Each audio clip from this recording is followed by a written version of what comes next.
Princess Elira of Windsong Vale had always been known for two things: her quiet grace and the delicate silver necklace she wore every day without fail.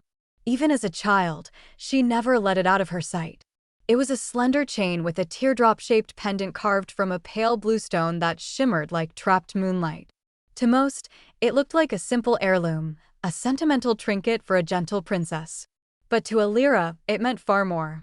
It was the last gift her mother had given her before disappearing on a stormy night 10 years earlier, a night that no one in the kingdom dared to speak of openly. Paragraph 2. Growing up, Elira had asked countless times what happened to her mother, Queen Mariel, but the king always responded with a weary sigh and the same rehearsed phrase: "Some truths protect us by staying buried." Over the years, Elira stopped asking, but the unanswered questions carved steady hollows in her heart. She spent much of her time wandering the castle gardens or the library tower, hoping for some whisper of the past that could bring her mother back to her, if only in memory. The necklace, warm against her skin, was the closest thing to comfort she had. Paragraph 3. One late autumn morning, a strange sensation rippled through Elira's chest the moment she stepped onto the castle's eastern balcony. Without warning, the pendant grew warm, much warmer than usual, and pulsed softly as though responding to something only it could sense. Startled, Elira lifted it between her fingers and watched in awe as tiny veins of silver light traveled through the stone, glowing faintly like a heartbeat. This had never happened before. She rushed back into her chambers, checked the pendant in the mirror, and confirmed she wasn't imagining it. Something had changed, and the timing felt no coincidence. Paragraph 4. Later that day, during the king's council session, trouble arrived in the form of a foreign messenger cloaked in red. He bowed before the throne and revealed disturbing news. Villages near the northern border had reported eerie lights in the sky, disappearing livestock, and the sound of distant, mournful singing drifting through the forests at night. The king tried to mask his concern, but Elira saw his knuckles tighten around the armrest. When the messenger mentioned that the strange events began the night the winds shifted, Elira felt a cold tremor run through her. That was the same night her necklace had awakened. Paragraph 5. That evening, Elira sought out the royal historian, Lady Irizal, an elderly woman who had served both her parents. When Elira described the necklace's sudden glow, Irizal's expression darkened in a way that suggested she knew far more than she wished to say. "Your Highness, the stone you wear is no ordinary jewel," she finally whispered. "It is connected to ancient magic, magic your mother spent years trying to understand." Elira's heart raced. Before she could ask more, Irizal's lamp flickered violently, as though a gust of wind had blown through the sealed room. They exchanged a terrified look. Something had been awakened. Sleep refused to come to Princess Elira that night. The historian's words haunted her, echoing in the shadows of her dimly lit chamber. "It is connected to ancient magic, magic your mother spent years trying to understand." The phrase looped in her mind like a melody without end. She sat upright on her bed, clutching the glowing pendant close to her chest, as if hoping it would offer some kind of answer. Instead, the stone pulsed again, just once, like a quiet reminder that time was moving forward whether she was ready or not. She felt an unfamiliar surge of courage rise within her. Whatever this necklace held, she would uncover it. Determined, Elira slipped out of her room before sunrise and made her way toward the castle's oldest wing, the North Archives. This section had been sealed for years due to structural concerns, though she doubted that was the true reason. The guards hesitated when she ordered the doors opened, but obeyed after one stern glance. Even a quiet princess could be commanding when it mattered. Inside, thick dust blanketed towering shelves, and faded maps curled like dying leaves. She ran her fingers across a row of cracked leather books, searching for anything connected to ancient magic, her mother, or the necklace. Then she found it, a weathered journal embossed with the queen's crest. Elira opened the journal with trembling hands. Many pages were blank, but others contained sketches of the same teardrop-shaped pendant she wore, surrounded by symbols she didn't recognize. One sketch was labeled Luminite Heart, core of the Windbound Seal. Before she could read further, a sudden thud echoed through the corridor. Elira spun around. A cloaked figure stood in the shadows, their face half hidden beneath a hood. "You shouldn't be here, princess," the stranger warned, voice low and wary. "You've already awakened something you don't understand." Her pulse hammered in her ears. Before she could respond, the figure vanished as swiftly as they appeared. Shaken but not deterred, Elira returned to the journal. Flipping to the final entries, she noticed her mother's handwriting had grown hurried, almost desperate. The last page contained a chilling line: "If the seal breaks, the songless ones will return. Protect Elira. Protect the heart." Elira stared at the words, throat tightening. What were the songless ones? And why had her mother written this only days before disappearing? Before she could gather her thoughts, the pendant vibrated sharply against her skin. The faint silver veins inside the stone twisted together into a single glowing thread, pointing, not randomly, but toward the northern forest. That evening, Elira confronted her father. She entered the throne room with the journal in hand and resolve in her eyes. The king looked older than she had ever seen him, his gaze fixed on a map scattered with reports of the northern disturbances. When she asked him about her mother, the necklace, and the songless ones, he sighed deeply, closing his eyes as though surrendering to a truth long avoided. "Elira, your mother vanished because she tried to stop an ancient force from rising again," he admitted quietly. "And now that same force is stirring." The room fell silent except for the distant rustle of storm winds. Elira felt the weight of destiny settling on her shoulders. The journey ahead had begun. The next morning, Sarah couldn't shake off the image of Emily staring at her in the dark. She told herself she had imagined it, that she was half dreaming, but the uneasy weight in her chest wouldn't lift. Emily was quiet as always, sipping black coffee at her desk while staring into nothing, her notebook shut neatly beside her. Sarah forced herself to act normal, pretending to be busy with her phone as she got ready for class. Still, she noticed something. Emily's hands were trembling, as though she hadn't eaten or slept in days. In class, Sarah couldn't focus. She kept thinking about the strange drawings she had glimpsed. The symbols replayed in her mind, strange circles and jagged lines, like the pages of some cult text. When she finally confided in her friend Mia over lunch, Mia laughed nervously. "Maybe she's just into weird art," she suggested, though her smile faltered when Sarah described the chanting. "Okay, maybe you should be careful. Wilkins Hall has stories, you know." Mia told her how students whispered that the dorm was haunted. Built nearly a century ago, it had once been a hospital during wartime. Some floors were said to be sealed off, and there were rumors about patients who had disappeared. Sarah brushed it off at the time, not wanting to fuel her own paranoia, but her stomach twisted. Why hadn't she heard this before moving in? That night, Sarah decided to test something. She pretended to fall asleep early, her breathing even, her eyes shut. Hours passed, and as expected, Emily's lamp stayed on. The scratching of the pen started again, rhythmic and steady. Slowly, Sarah turned on her side, peeking carefully through her lashes. What she saw made her heart pound. Emily wasn't writing in her notebook this time.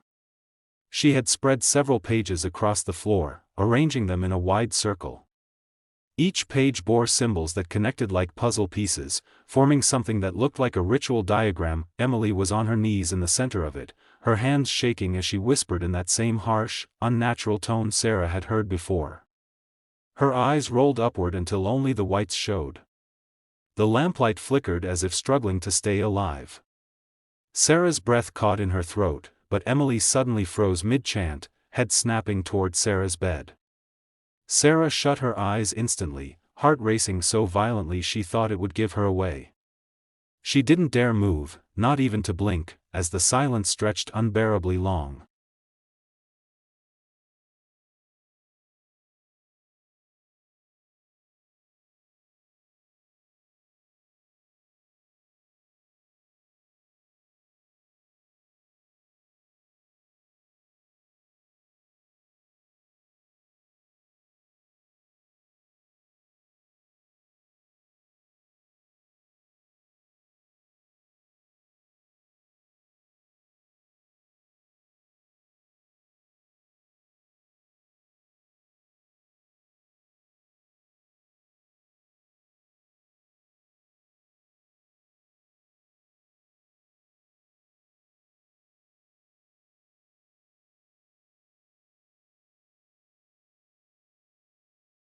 Elira kept her dagger raised as the young man stepped into the moonlight.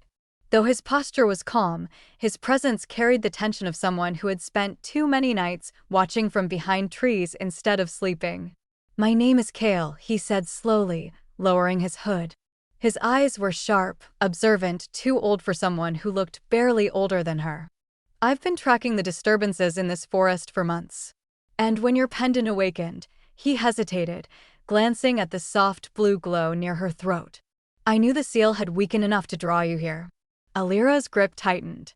"How do you know about the seal?" Kale exhaled. "Because my family guarded it for generations." The revelation struck Elira harder than she expected. She took a step back, confusion tightening her chest. "Guarded it? What does that mean?" Kale rubbed the back of his gloved hand against a tree trunk, eyes fixed on the dark woods as though expecting something to emerge at any moment.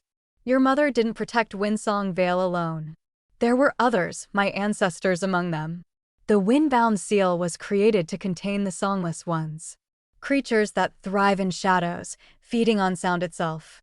When your mother vanished, the guardians scattered, and the forest grew restless." His voice dropped. "Now the disturbances are more than restlessness." Before Elira could speak, the forest around them shifted. The air thickened with a strange, hollowed quiet, an unnatural stillness that pressed against her ears. Even Raella pawed nervously at the ground, ears pinned back. Kale's posture stiffened. "Get behind me," he muttered, pulling his bow from his shoulder. But Elira refused, stepping beside him instead. "No. If these things are connected to my mother, I need to face them." The pendant flared brighter, casting trembling veins of silver light onto the nearby trees. The whispers in the forest grew louder, as if hundreds of unseen voices were chanting from beneath the earth. A ripple swept through the shadows. Then another. The ground trembled lightly as something slithered between the roots, shapeless, quick, and silent. A thin black form lunged from behind a tree, its shape stretching like smoke, but moving with terrifying precision. Kale released an arrow that burst into pale sparks upon contact with the creature, forcing it to retreat with a shrill, soundless screech. Elira's heart pounded as two more shapes materialized, shifting like ink in water. Every instinct screamed at her to run, but her mother's words, "Protect Elira, protect the heart," gave her strength she didn't know she possessed. The pendant surged with light, pushing back the shadows. Suddenly, one of the creatures darted toward her, and Elira stumbled backward. The pendant's glow pulsed violently, sending a shockwave of light that struck the creature midair. It dissolved into wisps of black smoke. Kale stared at her, stunned. "The heart responded to you," he breathed. "It recognizes you." Elira felt her breath shake. She had never wielded magic before, never even imagined she could. As the remaining shadows hissed and retreated into the depths of the forest, Kale lowered his bow. "Princess," he said firmly, "we must move. If the songless ones are already this close to the forest's edge, then the seal is failing faster than we thought. The heart of Windsong chose you, and now we must reach its source before everything breaks." Elira and Kale journeyed deeper into the Whisperpine Forest, following the pulse of the pendant as it guided them like a living compass. The trees grew older, their trunks wider, their branches intertwined overhead to form a cathedral of silver-green canopy. The air hummed with quiet power, ancient, waiting. With every step, the pendant glowed brighter, illuminating the carved patterns on the forest floor. Kale spoke little, but his alert gaze never wavered. He walked as though he knew the weight of destiny pressing upon them both. At last, the forest opened into a vast clearing centered around a stone archway overgrown with glowing vines. The archway, cracked with age, pulsed with the same silvery blue light as Elira's pendant. Kale approached it reverently. "This is the gate of the Windbound Seal," he said, voice hushed. "Where the heart was originally forged, and where it can be restored." Elira stepped closer, her breath catching at the sight of runes carved along the stone. Though she had never seen these symbols before, she somehow understood them, felt them, like half-forgotten lullabies. When she placed her hand against the arch, the vines stirred, and the pendant responded with a brilliant flare. Then, from beyond the gate, A familiar voice whispered her name, Elira. The sound was faint but unmistakable. Her heart raced as she stepped through the archway, drawn toward the soft glow emerging from the center of the clearing. There, surrounded by swirling pale mist, stood a figure draped in white. Queen Mariel. Her mother looked exactly as Elira remembered, gentle eyes, hair like flowing silver, but there was something ethereal about her, as though she were partially made of light. Tears blurred Elira's vision. "Mother," she whispered. Mariel smiled with aching warmth. "My brave girl. I knew the heart would lead you to me." Her voice trembled. "But I fear you have come at the final hour." Before Elira could run into her arms, the air shuddered violently. The ground split open in a jagged line, and from its depths surged a towering form of darkness, far larger than the smaller specters they had fought. This was a songless one born from the fractured seal, its shape constantly twisting, its presence draining the world of sound. The forest fell completely silent, as if swallowed by a void. Kale leapt in front of Elira, loosing an arrow that dissolved uselessly against the creature's shadowy mass. Mariel raised her hand, her form flickering as she strained to hold back the force. "Elira, the heart was never meant to destroy," she cried. "It was meant to restore." Understanding washed over Elira like a breaking wave. She lifted the pendant, its light intensifying until it felt like holding a star. The heart responded to her intent, courage, love, the desperate longing to protect her kingdom and the mother she had lost. Mariel placed her hand over Elira's, her touch warm for the first time in years. "Together," she whispered. The pendant burst into pure radiant energy, spreading in a sweeping arc that collided with the songless one. Light filled the clearing, dissolving the creature's darkness piece by piece until nothing remained but drifting silver motes. As the brilliance faded, Elira collapsed into her mother's arms, only for Mariel's form to soften into shimmering wind. "I am proud of you," her mother's voice echoed, fading gently. "Live bravely, Elira." And then she was gone. When Elira awoke, dawn light spilled across the clearing. The archway stood whole again, the runes glowing faintly in quiet harmony. Kale knelt beside her, relief softening his usually guarded expression. "You restored the seal," he said. "The forest is safe." Elira looked down at the pendant, now dimmed to a gentle glow, its magic resting, peaceful at last. Though her mother was gone, Elira felt no emptiness. Instead, she felt strength. Purpose.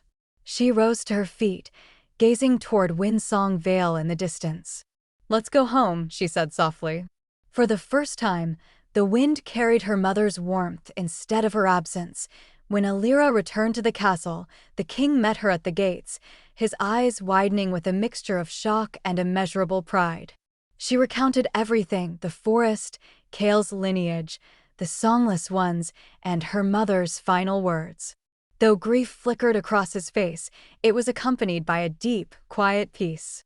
That night, the bells of Windsong Vale rang with a clarity they had lost for years.